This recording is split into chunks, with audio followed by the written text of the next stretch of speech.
أعوذ بالله من الشيطان الرجيم پناہ مانگتا ہوں میں اللہ کی شیطان مردود سے۔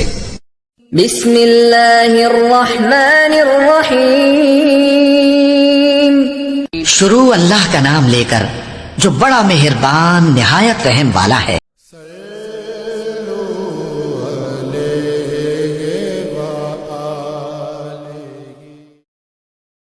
رسول اللہ صلی اللہ علیہ وسلم نے فرمایا کہ مجھ پر جھوٹ مت بولو، کیونکہ جو مجھ پر جھوٹ باندھے وہ دوزخ میں داخل ہو۔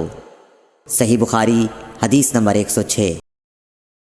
رسول اللہ صلی اللہ علیہ وسلم نے فرمایا کہ جو شخص مجھ پر جھوٹ باندھے گا وہ اپنا ٹھکانہ جہنم بنا لے۔ صحیح بخاری حدیث نمبر 107۔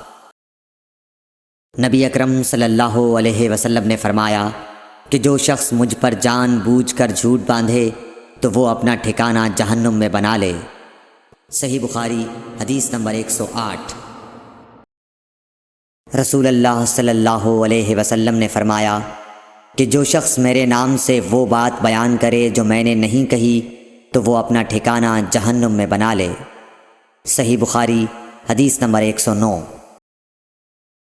رسول اللہ صلی اللہ علیہ وسلم کا فرمان ہے کہ اپنی اولاد کا میرے نام کے اوپر نام رکھو مگر میری کنیت اختیار نہ کرو، اور جس شخص نے مجھے خواب میں دیکھا تو بلا شبہ اس نے مجھے دیکھا، کیونکہ شیطان میری صورت میں نہیں آ سکتا، اور جو شخص مجھ پر جان بوجھ کر جھوٹ بولے وہ دوزخ میں اپنا ٹھکانہ تلاش کرے۔ صحیح بخاری حدیث نمبر 110۔